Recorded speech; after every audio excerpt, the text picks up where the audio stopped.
সর্বপ্রথমে মহান ঈশ্বরকে ধন্যবাদ দিই এবং সকলকে আরেকটিবার প্রভু যীশু খ্রিস্টের নামেতে শুভেচ্ছা জানাই। সকলকে জয় যীশু।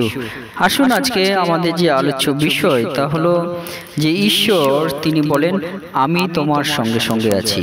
তাই আজকের বিষয় হলো আমি তোমার সঙ্গে সঙ্গে আছি, সে বিষয় নিয়ে আজকে আমরা আলোচনা করব। তাই এই মুহূর্তে যতজন ঈশ্বরের সন্তানেরা আপনারা যুক্ত হয়েছেন, শুরু থেকে শেষ অবধি ঈশ্বরের বাক্য শোনার জন্য অনুরোধ থাকলো। আসুন আমরা এই সময় ঈশ্বরের বাক্য শুনি। যিশায় তার 41 অধ্যায় 10 পদ, ভয় করিও না, কারণ আমি তোমার সঙ্গে সঙ্গে আছি।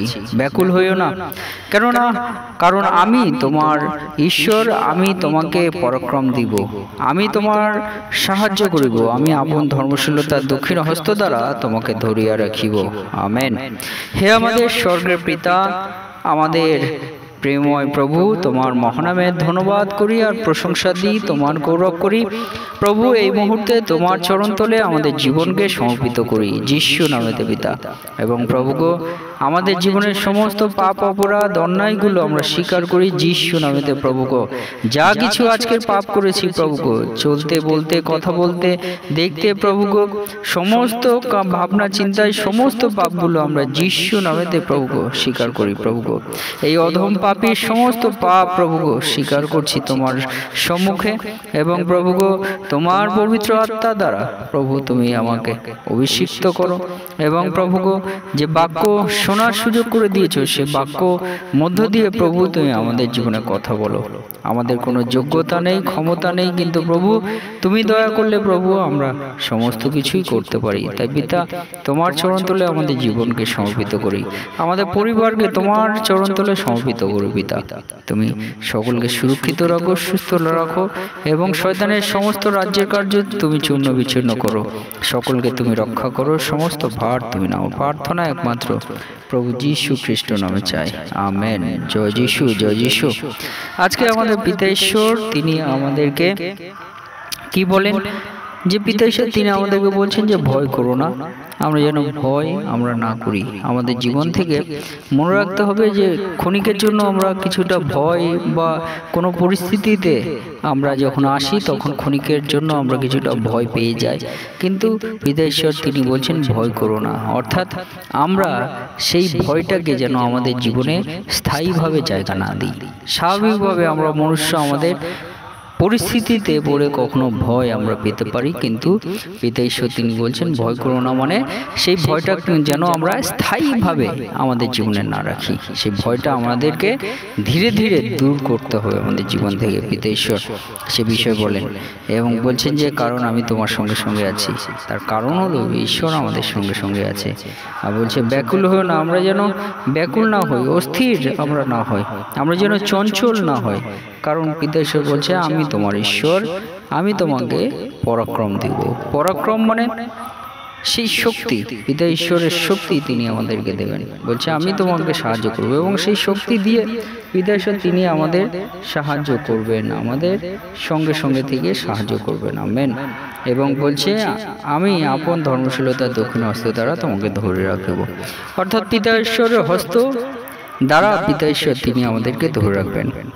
সে বিষয় আজকে পিতা ঈশ্বর এই বাক্যের মধ্য দিয়ে আমাদেরকে বলতে চান। কিন্তু আজকে যে বিষয় যেটি আপনাদেরকে আমি শেয়ার করতে চাই সেটি হলো ঈশ্বর তিনি বলেন যে আমি তোমার সঙ্গে সঙ্গে আছি। এই সঙ্গে সঙ্গে থাকা বলতে পিতা ঈশ্বর তিনি আমাদেরকে কি বলতে চান? প্রথম যে বিষয় ঈশ্বর সন্তানেরা আপনারা শুনছেন, আপনারা মনে রাখুন যে ঈশ্বর তিনি বলছেন আমি তোমার সঙ্গে সঙ্গে আছি। আর এই সঙ্গে সঙ্গে থাকা বলতে পিতা ঈশ্বর প্রথম যে বিষয় আমাদেরকে বিশ্বাসী জীবনে বলতে চান তা হলো যে পিতা ঈশ্বরের যে স্বর্গীয় উপস্থিতি সেইটা আমাদের জীবনে থাকবে। হালেলুয়া। আমি তোমার সঙ্গে সঙ্গে আছি। পিতা ঈশ্বর তিনি বলছেন আমি তোমার সঙ্গে সঙ্গে আছি। আর সঙ্গে সঙ্গে আছে এই কথাটা বলতে পিতা ঈশ্বর তিনি বলতে চান তার স্বর্গীয় উপস্থিতি আমাদের জীবনে থাকবে। হালেলুয়া। পিতা ঈশ্বরের স্বর্গীয় উপস্থিতি এই মুহূর্তে আপনার জীবনে আছে। আপনি কি বিশ্বাস করেন? পিতা ঈশ্বর তিনি বলছেন যে আমি তোমার সঙ্গে সঙ্গে আছি। পিতা ঈশ্বর তিনি আমাদের সঙ্গে সঙ্গে আছে বলতে তার স্বর্গীয় উপস্থিতি আমাদের জীবনে আছে। হালেলুয়া।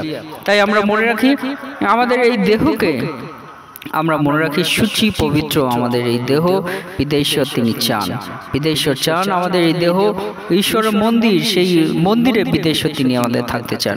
তাই আমাদের মনে রাখতে হবে আমাদের এই দেহকে সূচি পবিত্র আমরা রাখি, কারণ পিতা ঈশ্বর তিনি বলতে চান যে আমি তোমার সঙ্গে সঙ্গে আছি। আর সঙ্গে সঙ্গে থাকা বলতে ঈশ্বরের স্বর্গীয় উপস্থিতি আমাদের জীবনে আছে। হালেলুয়া। এবং 2 নম্বর বিষয়, আমি তোমার সঙ্গে সঙ্গে আছি। পিতা ঈশ্বর এই বিষয় বলতে তিনি আমাদেরকে কি বলতে চান? আমি তোমার সঙ্গে সঙ্গে আছি বলতে পিতা ঈশ্বর তিনি আমাদেরকে বলতে চান তার আত্মিক সঙ্গতা আমাদের জীবনে থাকবে। ঈশ্বর তিনি আমাদের সঙ্গে সঙ্গে আছেন বলতে তিনি আমাদের সঙ্গে একটা আত্মিক সংযোগতা তিনি আমাদের সঙ্গে তৈরি করে থাকবেন। অর্থাৎ আত্মিক জীবন, যে জীবন অনেক মানুষেরা পায়নি, আত্মিক জীবনের কারণেই কিন্তু ঈশ্বরকে অনেকে জানতে পারেনি। আত্মিক জীবনটা অনেকে তাদের জীবনে সেটা বুঝতে পারেনি বলে কিন্তু সত্যময় ঈশ্বরকে তারা এখনো পায়নি। কিন্তু পিতা ঈশ্বর তিনি আমাদের সঙ্গে সঙ্গে থাকা বলতে তিনি কি বলতে চান যে তার আত্মিক সঙ্গতা আমাদের সঙ্গে সঙ্গে আছে। হালেলুয়া। তাই আমি তোমার সঙ্গে সঙ্গে আছি। পিতা ঈশ্বর তিনি বলছেন আমি তোমার সঙ্গে সঙ্গে আছি বলতে পিতা ঈশ্বরের আত্মিক সংযোগতা আমাদের জীবনে আছে। হালেলুয়া। সেই জন্য আমরা আত্মিকভাবে আজকে বেঁচে আছি। হালেলুয়া। পিতা ঈশ্বরের আত্মিক সেই সংযোগতার মধ্য দিয়েই কিন্তু আজকে আমরা বেঁচে আছি এবং পিতা ঈশ্বরের দয়া, পিতা ঈশ্বরের চরণতলে আমরা থাকার সুযোগ আমরা পেয়েছি। হালেলুয়া। এবং আমি তোমার সঙ্গে সঙ্গে আছি বলতে পিতা ঈশ্বর তিনি আমাদেরকে কি বলতে চান? পিতা ঈশ্বর 3 নম্বর বিষয় যেটি আমাদেরকে বলতে চান, আমি তোমার সঙ্গে সঙ্গে আছি বলতে পিতা ঈশ্বর বলতে চান যে পিতা ঈশ্বরের সঙ্গে আমাদের সম্পর্ক আছে। হালেলুয়া। আজকে যদি আমরা বলি যে আমাদের পিতা ঈশ্বরের সঙ্গে কি আমাদের সম্পর্ক আছে, কিন্তু পিতা ঈশ্বর তিনি বলছেন আমি তোমার সঙ্গে সঙ্গে আছি। তার মানে পিতা ঈশ্বর যে বিষয়টি বলতে চান যে তার সঙ্গে কিন্তু আমাদের একটা সম্পর্ক আছে, একটা রিলেশনশিপ আছে, একটা আত্মীয়তা আছে, একটা সম্পর্ক, সেই সম্পর্কর মেলবন্ধন কিন্তু আছে। হালেলুয়া। সে বিষয় পিতা ঈশ্বর তিনি বলতে চান। তার মানে পিতা ঈশ্বর তিনি বলছেন আমি তোমার সঙ্গে সঙ্গে আছি বলতে পিতা ঈশ্বরের সঙ্গে আমাদের একটা সম্পর্ক আছে, আত্মীয়তা আছে। হালেলুয়া। এবং 4 নম্বর বিষয় পিতা ঈশ্বর তিনি বলছেন আমি তোমার সঙ্গে সঙ্গে আছি। এই 4 নম্বর বিষয় আমি তোমার সঙ্গে সঙ্গে আছি বলতে পিতা ঈশ্বর তিনি আমাদেরকে কি বলতে চান? 4 নম্বর বিষয় সেইটি হলো পিতা ঈশ্বর তিনি বলতে চান যে তার সঙ্গে আমাদের বন্ধুত্ব আছে। আমরা যদি বন্ধুত্বের সংজ্ঞা দেখি, সেই সংজ্ঞাতে আমরা কি পাই? যে বন্ধু মানে হলো একসঙ্গে তাদের একটা সম্পর্ক এবং সেই বন্ধু একসঙ্গে চলাফেরা করে। একসঙ্গে বন্ধু আমরা কখন বলি? যখন আমরা একসঙ্গে চলাফেরা করছি, সমস্ত কাজকর্ম, সমস্ত কিছু মনের কথা বলা, এই যা কিছু করা, এটা একটা বন্ধুত্ব সম্পর্ক না থাকলে এটা হয় না। পিতা ঈশ্বর তিনি বলতে চান আমি তোমার সঙ্গে সঙ্গে আছি। অর্থাৎ পিতা ঈশ্বর বলতে চান 4 নম্বর বিষয় যে পিতা ঈশ্বর তিনি আমাদের সঙ্গে বন্ধুত্ব সম্পর্ক রাখতে চান। আমাদের মনের কথা যেন আমরা পিতা ঈশ্বরকে বলি। হালেলুয়া। তাই আজকে আপনাদেরকে বলতে চাই পিতা ঈশ্বর আমি তোমার সঙ্গে সঙ্গে আছি। পিতা ঈশ্বর তিনি যে বলছেন যে আমি তোমার সঙ্গে সঙ্গে আছি, আর এইটি বলতে আমরা মনে রাখি যে পিতা ঈশ্বরের একটা স্বর্গীয় উপস্থিতি আমাদের জীবনে আছে। পিতা ঈশ্বরের সঙ্গে একটা আত্মিক সংযোগতা আমাদের সঙ্গে আছে।